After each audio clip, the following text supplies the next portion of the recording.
Hey sons and daughters, Austin here, and just wanted to talk to you today real quickly about facing your fears.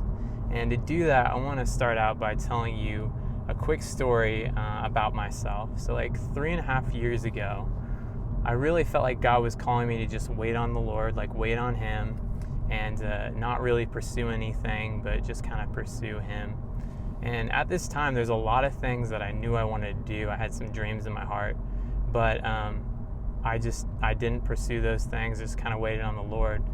And looking back, I realize now that a lot of the reason why I didn't pursue those dreams that I had was because I was really, honestly, just afraid.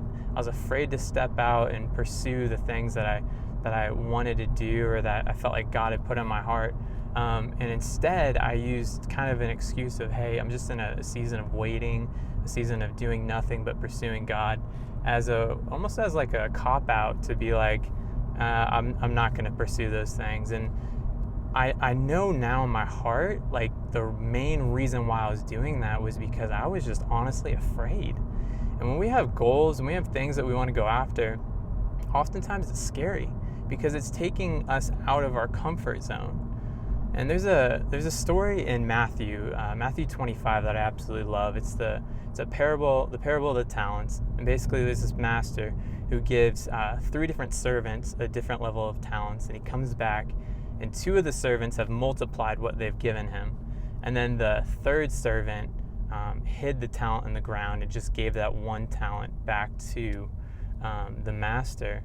And I was reading that one day and something really jumped out to me. The 3rd servant who didn't multiply the talent is explaining why he didn't. And he said, I knew you were a harsh master.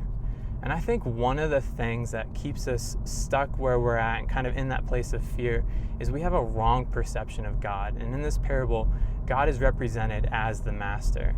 And so he continues on to say, I knew you were a harsh master, and so I was afraid and I hid. And I think many times in life, God has given us things on our heart, but we are afraid, oftentimes through a negative perception of the way God sees us. But we're afraid to step out because we don't understand how much God loves us and how He has our back and how He's for us.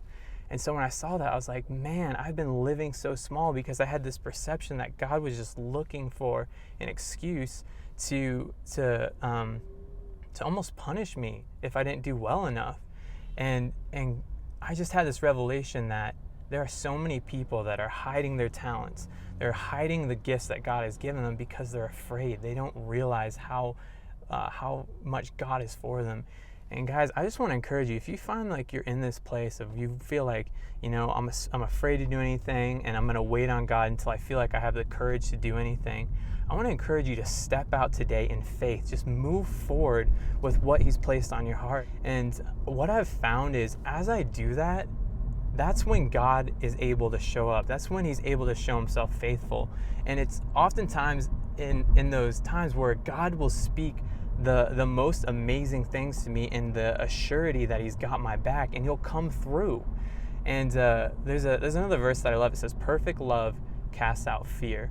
And I love the idea of as you're going into whatever you're afraid of, it's like love is going with you and it's casting out that fear. It's pushing back that fear. And so I just want to get on here real quickly and encourage you that, another example is the children of Israel, they extended their time in the wilderness for an additional 40 years because of unbelief. And why were they in unbelief? They were afraid. They were afraid of what was in that promised land.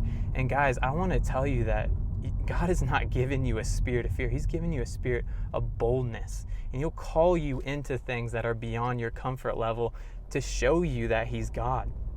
And so this is what I would recommend. Just a few things I'd recommend. First, if you have been struggling with fear and just kind of sitting complacent for a while, this is what I recommend. Cast out the spirit of fear. God has not given us that spirit, so cast it out of your life. And the next thing I would do is I'd recommend move forward. Move forward in whatever you believe God has for you.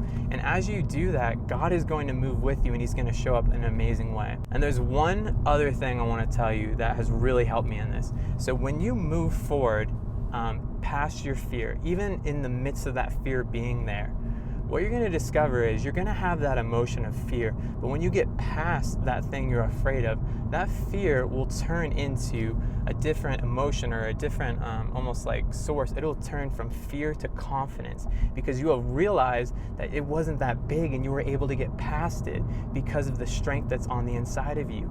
And I just want to say that, like, God has given you so much more strength and so much more boldness than you currently realize, but you can't test that until you push the limit of what you're willing to do. And so I just want to encourage you guys in that. And something that's really helps me is finding mentors who are ahead of me in life and just being honest. Like, look, I'm afraid to step out in business. I'm afraid to step out and just speaking in public. I'm afraid to step out in a relationship. Talk to people about these things. It's so helpful to have people, though, in your life encouraging you as you're stepping out in faith. And so I hope this blesses you guys. Really, it's as simple as this.